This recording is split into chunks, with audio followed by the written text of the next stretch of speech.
Ongi etorri bideojokutan hasteko gidako azkenengo atalera ontarrako guztiet gomendio interesgarrienetako bat, eta azkenengo kategoria bat 5 jokurekin, nik uste zuentzat oso interesgarriak izan daitezkenak. Goazen hastera!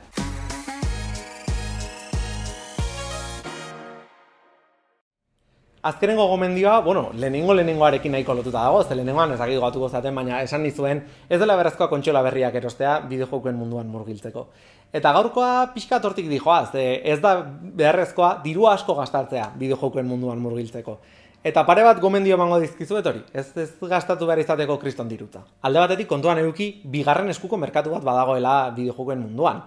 Edozein game dendetan eta CX dendetan eta horrelako frankizietan badaude bigarren eskuko jokuak askoz ez merkeagoak izan daitezkenak berriak baino, eta hor, joia oso garrantzitsuak topatu daitezke.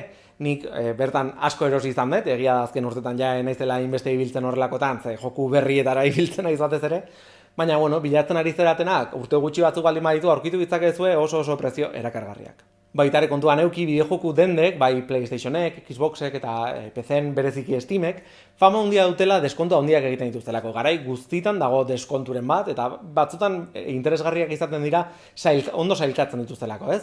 Orain aste honetan daude deskontuak plataforma jokuetan. Plataforma jokuak nahi dituzuenean aprobetxatu eta hor topatu izango dituzue oso deskontu honak. Hori, ez da gomendio oso berezia, nolabait esateko, baina bai iruditzen zait garrantzitsua dela gogoratzea askotan badaudela deskontuak, bai produktu fisikoetan eta bai digitaletan. Eta bukatzeko gogoratu, liburutegiak existitzen direla eta bertan egoten direla bideojokoak, herri batzutan gehiago dira beste batzutan baino, baina agian zortea dakazue eta topatu izango dituzue, zuen interesekoak izan daitezken joku batzuk guztiz doan. Adibidez, Donostian Tabakaleran badaukagu bideojoko asko probatzeko aukera, eta niri hori oso interesgarria iruditzen zait, ze 0 euro gastatuta probatu daitezke. Así que, beti da ideia on bat bertaratzea, ikusteko zer dagon. Eta gaurko zerrenda jokuen kategoria akzioa da, eta pentsatuko duzu, por fin iritsi da kategoria nagusi bat, ez? Famatuak diren jokuak, eta bai, egia da, horrelako joku asko daudela zerrenda hontan, baina, niri iruditzen zait hemen badaudela asko interesgarriak irutuko zaizkizuenak, ze pixkat flexibilidade xenterekin tratatu dut kategoria. Baina, hasteko ez dugu esperimento horrerik egingo, eta akziozko joku bat komendatuko dizut, eta hori da Uncharted saga. PlayStationeko esklusibo bezala atera bazen ere, orain badaude PC-ko bertsioak, behintzat pare bat jokurenak, nahiz eta saga guztia ez egon. Eta niri izugarri gustatzen zaizkidan jokoak dira, azkenean, super azkar esplikatzeagatik Indiana Jones jolasteko aukera da. Ze jolastuko dugu Nathan Drake bezala, munduko hainbat tokitara joango dena, garaia aintzinaroko artefaktoak bilatzera. Joku honen mekanika nagusiak, tiroak eta eskalada dira.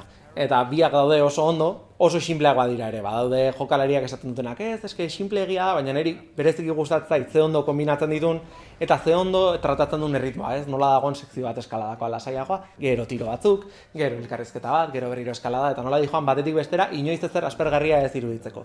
Ez da inoiz bereziki zailtzen, eta baditu zailtasun aukera diferenteak, jarri daiteke oso errexetik oso zailera, eta hori, oso interesgarria iruditzen zait, historia oso potenteak dira, eta grafikoki oso potentea dira, hori ez dagoela inoiz gaizki.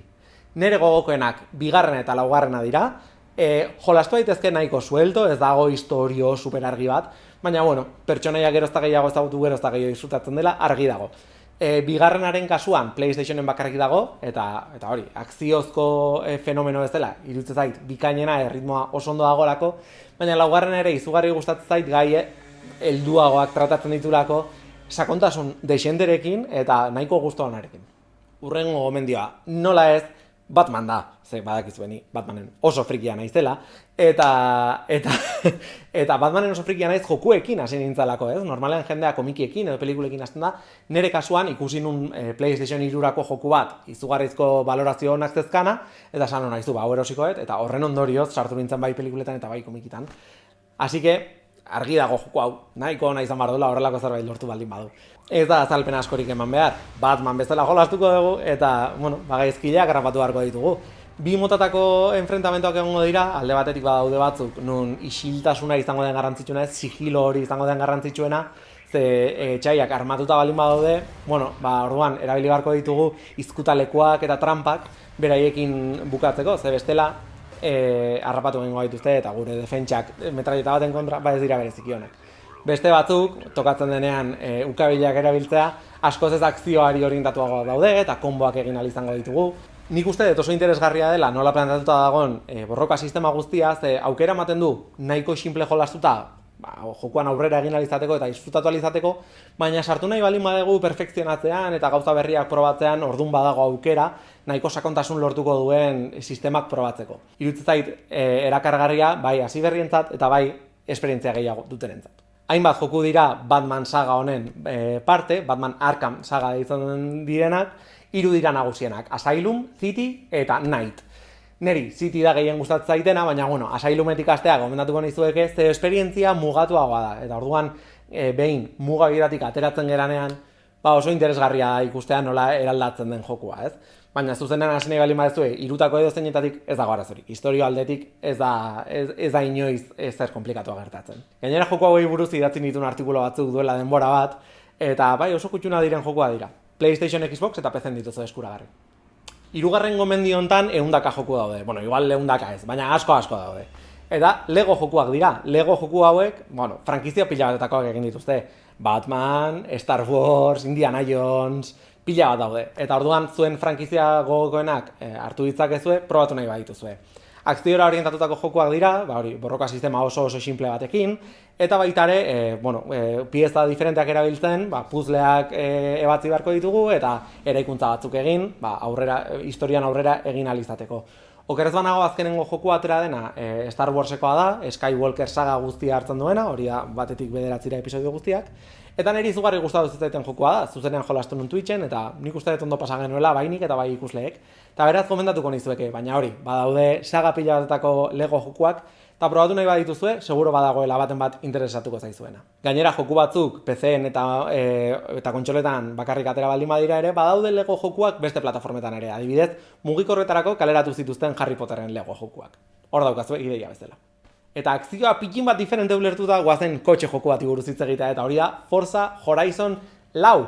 Nere ustez sagako joku divertigarriena, eta horregatik gomendatuko nizueke hainbeste. Arkade jokua da, horrek esan nahi du ez dela hain garrantzitsua dena primeran egitea eta trazada perfektua bilatzea eta dena simulatzea primeran, baizik eta ondo pasatzeko, lasterketa azkarrak egiteko eta generalean txoroarena egiteko jokua da.